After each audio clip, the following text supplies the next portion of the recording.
Radio Publique Africaine.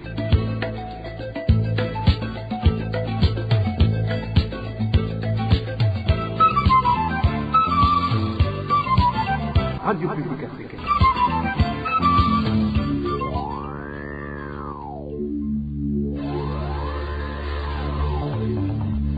C'est le moment de suivre le journal parlé en français.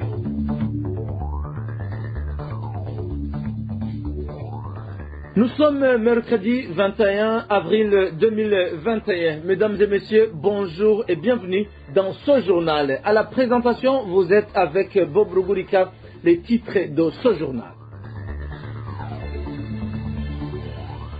Rebondissement dans le dossier du trafic de stupéfiants attribué aux responsables de l'usine Pona Pharmaceutical. De fortes drogues fabriquées et commercialisées localement menaceraient la santé des jeunes burundais. Plus de 400 prisonniers viennent de saisir le président de l'Assemblée nationale pour être réhabilités dans leurs droits. Ils disent avoir purgé leurs peines, d'autres blanchis, mais restent toujours en prison. Le Burundi a bénéficié de 3 millions de dollars américains pour lutter contre le trafic humain, devenu réalité au Burundi. Paradoxalement, le chef du gouvernement, Alain Guillaume Bunyoni, nie aujourd'hui l'existence de ce trafic. Les détails de ce journal, c'est tout de suite.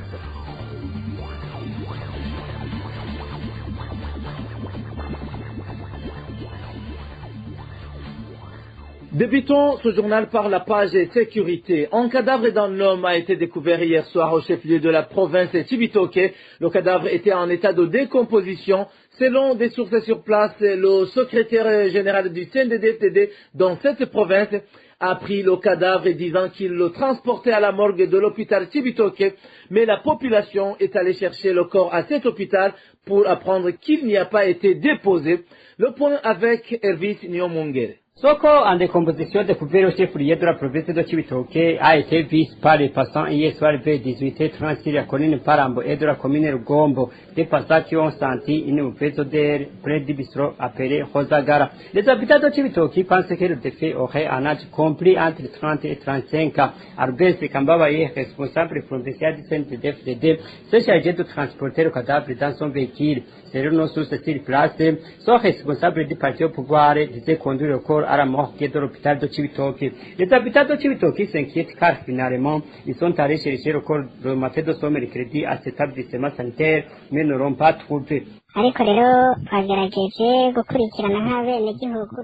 avons essayé de nous renseigner jusqu'à aller vérifier à l'hôpital de Cibitoke, mais nous ne l'y avons pas trouvé. Nous sommes donc inquiets. Ce responsable du parti CNDD-FDD en province de Cibitoke a menti, car il avait dit qu'il amène le cadavre à la morgue de cet hôpital. Nous pensons que ces corps non identifiés sont jetés dans la rivière Rusizi et ailleurs. Les habitants de Cibitoke demandent avec insistance au responsable provincial du CNDD-FDD de leur dire où il a mis ce cadavre. Nous demandons que ce responsable du parti CNDD-FDD en province nous dise là où il a mis ce cadavre ou qu'il nous dise s'il a identifié la famille de la victime et que cette famille est venue récupérer le cadavre. La rédaction de la RPA n'a pas encore pu jouer Albert Sekambaba, responsable provincial du CNDD-FDD, c'est pas la population. Parlons justice à présent. La maltraitance physique d'un enfant dont est accusée la femme résidant au quartier Tcharama est en cas de récidive. Cependant, l'audience publique qui était programmée ce lundi a obscurément été interrompue et le procès a changé de tournure. Pour le moment, une chasse à l'homme a officiellement été ouverte ce mercredi par le porte-parole du ministère de la Sécurité publique afin de retrouver les lanceurs d'alerte en faveur de l'enfant agressé. Rukundo Jean-Marie pour plus de détails. La présumée répond au nom de Rebecca Sioman. Les informations à la disposition de la RPA, faut savoir que cette femme est une employée à la présidence de la République. Elle était censée comparaître ce lundi devant le parquet général de Nahangwa pour avoir maltraité physiquement l'enfant du nom de Domaël Guindavi sous sa garde. Cependant, juste au moment où le substitut du procureur de la République entamait l'instruction du dossier, le procureur de la République, Donat Nyonsawa, a intimé l'ordre de suspendre l'audience, de libérer la présumée avant même de l'auditionner et de lui réattribuer la garde de l'enfant. Selon nos sources, La raison avancée par cette autorité est qu'il s'agirait d'un montage contre l'accusé. Des prétextes également émis au cours d'une affaire similaire qui s'est finalement soldée à l'acquittement de la présumée en février de cette année. À cette époque, Domael Biguindazi avait été victime de maltraitance physique de la part de sa tutrice Rebecca Tiomana alors que le bébé n'avait que 5 mois. La décision prise par le tribunal de grande instance d'Onahangwa le 3 février cette année a par la suite été déplorée par plus d'un du fait que la justice a balayé d'un revers de la main les résultats de l'expertise médicale et s'est précipitée à blanchir l'accusé. En effet,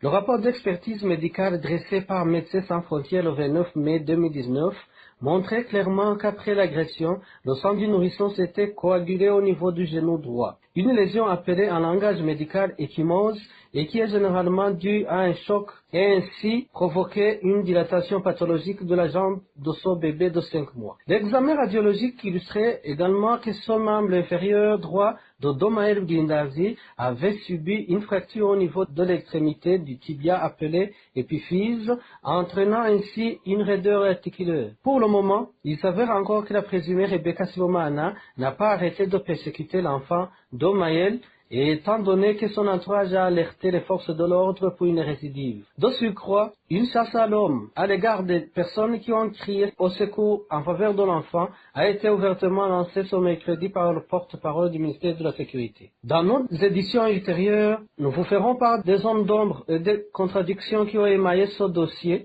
surtout dans les propos de différentes autorités, dont le porte-parole du ministère de la Sécurité. Toujours au chapitre de la justice, plus de 400 détenus de la prison centrale de Mhimba viennent de saisir le président de l'Assemblée nationale lui demandant de les rétablir dans leurs droits. Des détenus ont purgé leurs peines, d'autres acquittés, mais restaient toujours en prison. Dans une correspondance lui envoyée ce lundi, ces détenus soulignent qu'ils avaient déjà saisi différentes autres autorités du secteur de la justice, dont la ministre de la Justice, mais qui n'ont eu aucune suite. Les détails avec Eric Nyonzima.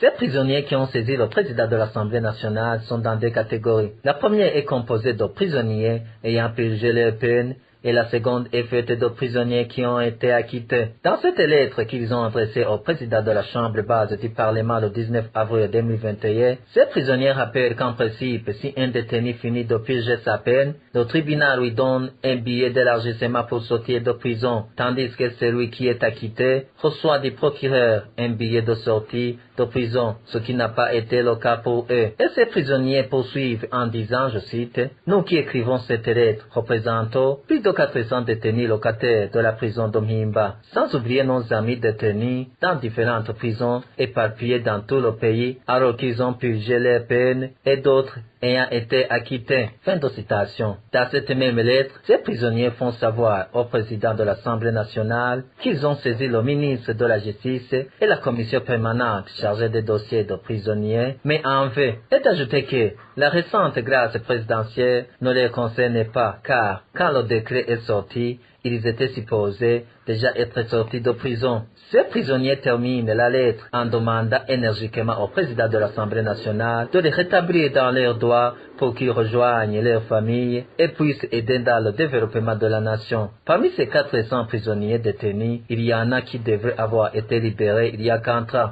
L'Action mondiale des parlementaires PGA et le Centre Raoul Wallenberg pour les droits de la personne humaine dénoncent l'incarcération et la persécution de l'ancien député burundais Fabien Bantiganino. Dans une déclaration rendue publique ce mardi 20 avril 2021, les deux organisations s'insurgent contre les accusations portées contre cet ancien représentant du peuple pour avoir condamné des violations des droits de la personne au Burundi et d'exhorter les autorités burundaises à le libérer immédiatement et sans condition. Le contenu de cette déclaration avec Eloge Kwizera. L'élection de M. Evariste Ndayishimiye avait suscité des espoirs que le Burundi, affecté par de graves violations des droits humains qui ont caractérisé 15 ans de pouvoir de son prédécesseur, fait Pierre Nkurunziza, allait être amené sur le bon chemin. L'Action mondiale des parlementaires, en collaboration avec son partenaire, le Centre Raoul Wallenberg, pour les droits de la personne, regrette malheureusement que ces espoirs se sont vite estompés. Une répression généralisée, de nouveaux cas d'abus soutenus par l'État et des arrestations arbitraires se documentent encore régulièrement. Le gouvernement burundais tarde jusqu'ici à démontrer la volonté de soutenir ou de tolérer le travail libre et indépendant des défenseurs des droits humains et de ceux faisant la promotion des libertés civiles et politiques dans le pays, précise ces organisations. Dans cette déclaration rendue publique ce mardi le 21 avril 2021, l'Action mondiale des parlementaires revient donc sur l'arrestation arbitraire de l'ancien député M. Fabien Barchianino le 8 octobre 2020, arrêté pour atteinte à la sécurité de l'État, diffamation et calomnie et rébellion contre les institutions. Cette organisation dénonce ces accusations portées contre M. Barchianino pour avoir documenté au cours de ces 5 années les assassinats politiques et les disparitions forcées qui auraient été perpétrés par les forces de sécurité de l'État.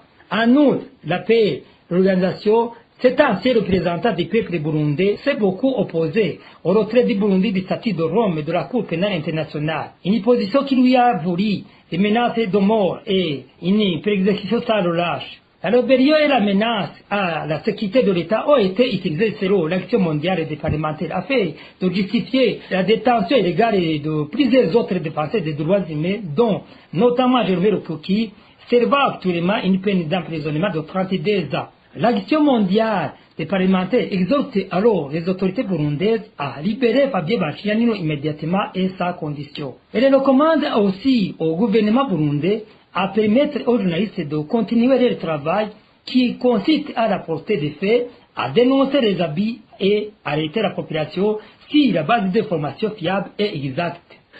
Page justice toujours. Maintenir en prison Dame Christa Kaneza n'a d'autre visée que de la faire taire, elle et sa famille, afin de les empêcher à suivre de près le dossier en rapport avec l'assassinat de son mari. C'est ce qui ressort de l'étude faite par 2 avocats burundais, Gustave Niyonzima et Emmanuel Ngengurute, sur ce dossier.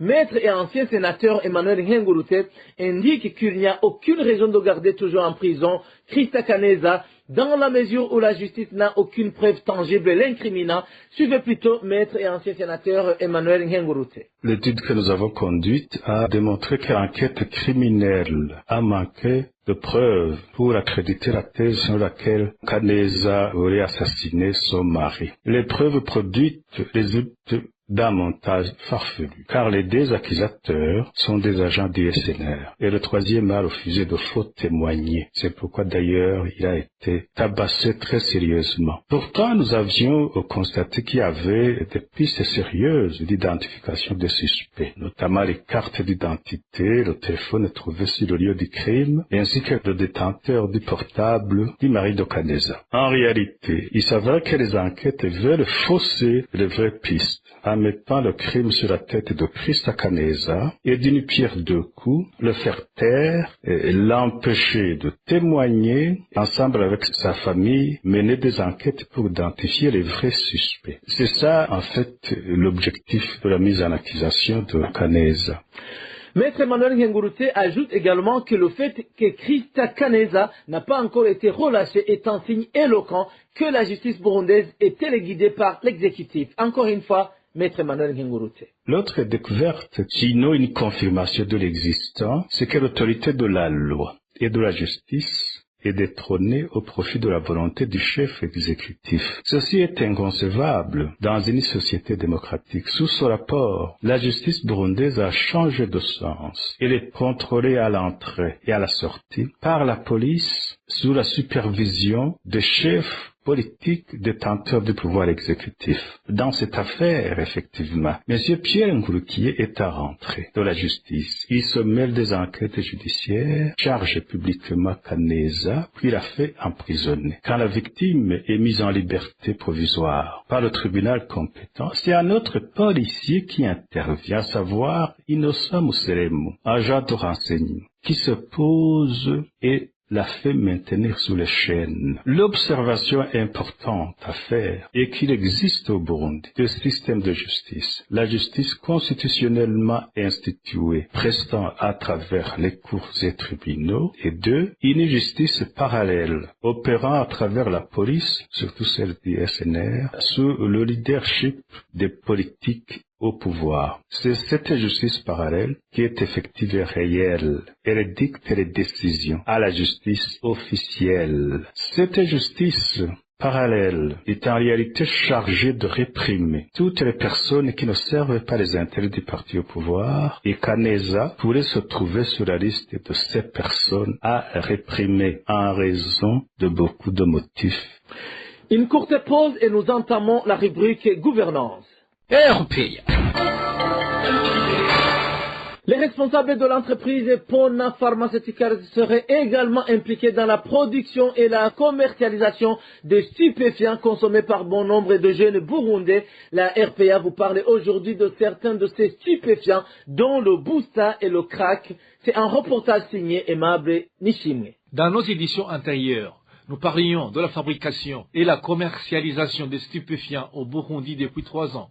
Et c'est cela qui est à l'origine de la détention dans la prison de Lumongi de 2 hommes d'affaires, Prosper Hakizimana, surnommé Gisiga, et Joseph Nyamute, de nationalité kenyane. Les 2 hommes d'affaires dirigeaient une usine pharmaceutique dénommée Pona Pharmaceuticals. C'est cette usine qui fabriquait ces stupéfiants. En plus de ces stupéfiants destinés à être exportés, des informations dignes de foi font état de la fabrication d'autres sortes de drogues destinées au marché intérieur et donc vendues au Burundi. Les 2 sortes de drogues appelées Busta et Crack sont vendues dans les différents quartiers de la ville de Bujumbura et même dans certaines provinces de l'intérieur du pays. Une situation qui inquiète les parents et tous ceux qui connaissent l'impact de ces drogues sur la santé de la jeunesse. Des sources proches de Pona Pharmaceuticals craignent que l'emprisonnement de Prosper Hakizimana, nommé Gisiga, et du Kenya Joseph Nyamute n'aurait été opéré que dans le seul but de les protéger ou par crainte de la communauté internationale. Selon ces mêmes sources, il est impensable que les 2 hommes soient emprisonnés pour fabrication et commercialisation de stupéfiants pendant que l'usine continue ses activités. Les informations que la RPA détient des sources proches de ce dossier indiquent que des hautes personnalités au sein du CNDD-FDD sont impliquées dans ce commerce, à commencer par le ministre de la Santé publique, Tade Nikumana, raison pour laquelle ce commerce continue. Nous y reviendrons. Droits de l'homme à présent. Une chasse à l'homme s'observe depuis ce mardi en zone Nyagasasa de la commune Mugamba en province Bururi. Selon des sources sur place, des auteurs de cette opération seraient des policiers affectés au service national de renseignement. Ils ont déjà arrêté 3 jeunes gens de la localité. 2 ont été arrêtés hier et le 3e aujourd'hui.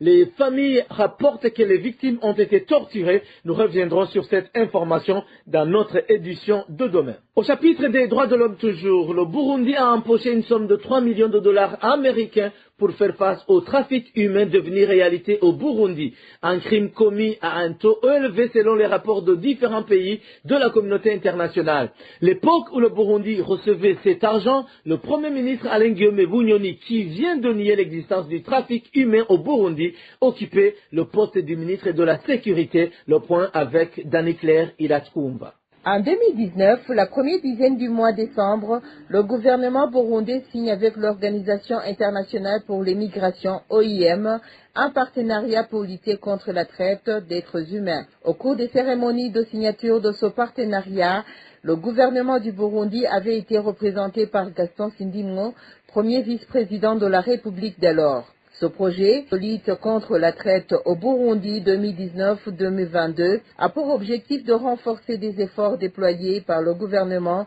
dans la lutte contre la traite d'êtres humains et d'autres crimes transfrontaliers. Évalué à 3 millions de dollars américains, le projet était financé par les Pays-Bas. Un peu avant, en 2018, le Burundi avait été classé parmi les premiers pays avec les taux les plus élevés d'esclavage moderne par le magazine britannique The Week.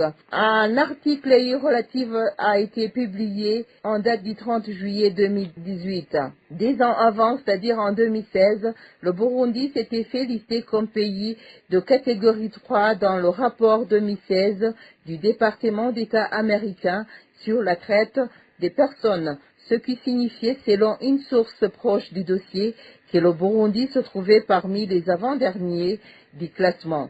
Donc, qu'il a déjà franchi la ligne rouge en matière de traite des personnes. Différents gouvernements, à partir du pouvoir Nkurunziza, ont toujours promis la réglementation du départ des Burundaises vers les pays du Golfe. Les dernières promesses de réglementation avaient été faites le 24 décembre 2020 par le Conseil des ministres dirigé par le président actuel Évariste Ndayishimiye. Alain Guillaume Bunyoni, qui vient de nier l'existence du trafic humain au Burundi, a toujours été jusque-là parmi les acteurs clés dans toute discussion en rapport avec le dossier trafic humain, aussi bien du temps de Nkurunziza que du temps de Ndayishimiye. Hors de nos frontières, à présent, l'élevage est banni au camp des réfugiés burundais situé en Nduta, en République unie de Tanzanie. La décision a été prise ce mardi par le responsable du dit camp, au grand désarroi des réfugiés qui ne savent plus à quel sens se vouer. Surtout que même l'agriculture est interdite dans ce camp. Les détails avec Francine Mahoro. La mesure est tombée ce mardi vers 13h au cours d'une réunion que le responsable du camp d'Nduta a tenu avec tous les Burundais et réfugiés. Selon nos sources, cette autorité a formellement annoncé à ces Burundais qu'il était désormais interdit de pratiquer toutes sortes d'élevage. Et il a été signifié qu'ils avaient des semaines pour exécuter. Un des Burundais réfugiés au camp d'Nduta témoigne. Le responsable du camp d'Nduta a ordonné tout réfugié d'abattre tout le bétail sans exception en dehors 15 jours, les vaches, les moutons, les chèvres et autres. Puis il a mis en garde quiconque sera attrapé en train d'égorger un porc dans les enceintes du camp. Ces réfugiés indiquent que cette décision vient ajouter le drame au drame vu que, après que le même gouvernement leur ait interdit d'y exercer toute activité en rapport avec l'agriculture, il ne leur reste que l'élevage comme moyen de subsistance, d'où ils implorent l'indigence du gouvernement tanzanien. C'est purement et simplement de la persécution. Par exemple, les enfants, tout comme les adultes, ont besoin de protéines animales telles que les œufs, le lait et autres. Nous implorons la clémence du gouvernement tanzanien. Même si nous sommes des réfugiés, nous avons droit à la vie. Rappelons que cette décision a été précédée par un recensement de tout le bétail qui compte son camp. Un recensement ordonné par le même responsable du dit camp vers la fête de l'année 2020. Dans notre série de reportages sur la vie des réfugiés burundais se trouvant dans les camps de réfugiés des pays de la sous-région, aujourd'hui nous vous parlerons de l'avantage qu'ont ceux vivant au camp de Nakivale en Ouganda, surtout en ce qui est de la liberté de mouvement. En effet, les réfugiés sont autorisés à faire toute activité génératrice de revenus de leur choix, à condition de ne pas empiéter sur la législation de leur pays hôte.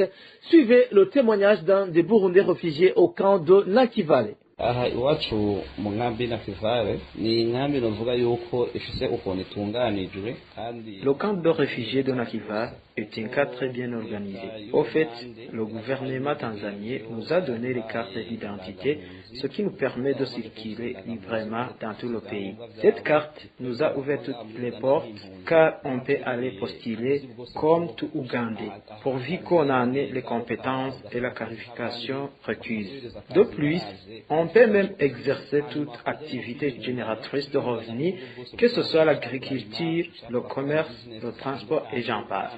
Et ce qui est un peu spécial, c'est qu'on n'a pas besoin de demander une autorisation pour quitter le camp et se rendre à Mbalara ou à Kampala. Et comme nous disposons à présent de titres de voyage qui lien de passeport pour réfugiés, nous pouvons nous rendre partout où on veut, soit pour nous approvisionner en marchandises à Dubaï ou ailleurs. Et il faut ici préciser qu'on est libre de circuler de jour comme de nuit.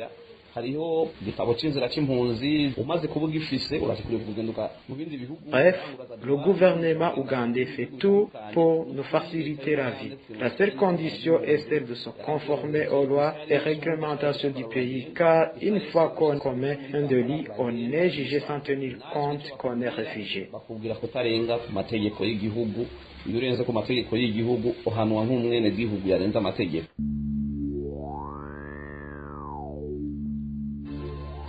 Voilà, mesdames et messieurs, c'est ici que prend fin cette édition. À la présentation, vous étiez avec Bob Rugulika. Merci à vous tous qui nous avez prêté oreille attentive. Merci à l'équipe rédactionnelle ainsi qu'à la technique. Prochain rendez-vous, c'est demain. D'ici là, portez-vous bien.